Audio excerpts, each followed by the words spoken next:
Hi அஸ்ஸலாமு அலைக்கும். Welcome to my channel க்ரான் Paradise. இன்றைக்கி நம்ம சேனலில் ஒரு சூப்பரான எம்மியான டிஷ் தான் நம்ம பார்க்க போகிறோம். Egg lollipop. இது வந்து கிட்ஸுக்கு ரொம்ப ரொம்ப பிடிக்கும். நீங்கள் ஒன்ஸ் செஞ்சு கொடுத்தீங்கன்னா திரும்ப திரும்ப செஞ்சு கேட்பாங்க. அந்த அளவுக்கு ஒரு எம்மியான டிஷ் தான். தென் ஹெல்தி கூட. நல்ல ஹை ப்ரோட்டீனான ஒரு டிஷ் தான்.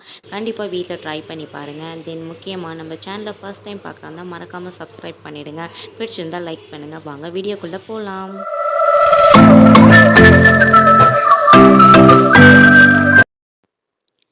2 அவிச்ச முட்டை நான் எடுத்துக்கிட்டேன். உப்பு போட்டு அவிச்சு நான் எடுத்துக்கிட்டேன். இப்போது இதை வந்து நல்லா நம்ம கிரேட்டிங் பண்ணிக்கலாம். நல்லா பெரிய பெரிய ஹோலாக இருந்தாலும் சரி, இல்லை இதை விட கொஞ்சம் சின்னதாக இருந்தாலும் சரி, நல்லா இந்த மாதிரி உதிரி உதிரியாக இருக்கணும். அதுக்காக தான் இதை ஃபுல்லாக உதிரி உதிரியாக எடுத்ததுக்கப்புறம் இது கூட பச்சை மிளகா, வெங்காயம், அதுக்கப்புறம் மல்லிக்கீரை ஆட் பண்ணிக்கிட்டேன். இந்த சைஸுக்கு ஒரு உருளைக்கிழங்கு எடுத்துக்கிட்டேன். உருளைக்கிழங்கையும் நல்லா இதே மாதிரி சேம் சைஸில் நல்லா துருவி எடுத்துக்கிட்டேன். இப்போது தேவையான அளவுக்கு நம்ம உப்பு ஆட் பண்ணிக்கலாம். இது கூட நீங்கள் கேரட் ஆட் பண்ணிக்கலாம், அப்புறம் கார்ன் ஆட் பண்ணிக்கலாம், நீங்கள் சீஸு கூட நீங்கள் ஆட் பண்ணிக்கலாம்.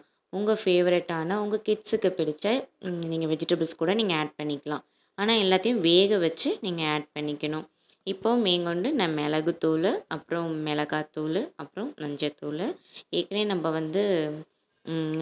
பச்சை மிளகா வேறு நம்ம போட்டிருக்கோம். ஸோ அதனால் காரத்துக்கு தகுந்த மாதிரி ஆட் பண்ணிக்கோங்க. ஃபைனலாக கறி மசாலா இல்லைன்னா கரம் மசாலா ஆட் பண்ணிக்கலாம்.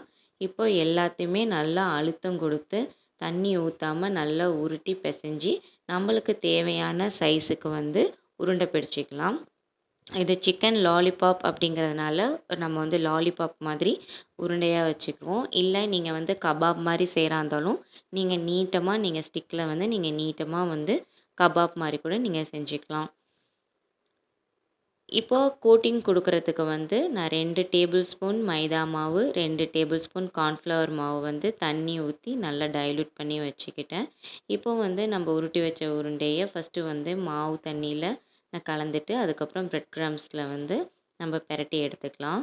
இதே மாதிரி எல்லா பால்ஸையும் நம்ம ரெடி பண்ணி வச்சுட்டு அதுக்கப்புறமா நம்ம ஃப்ரை பண்ணிக்கலாம். இப்போது மிதமான எண்ணெய் சூட்டில் நம்ம ஃப்ரை பண்ணிட வேண்டியதுதான்.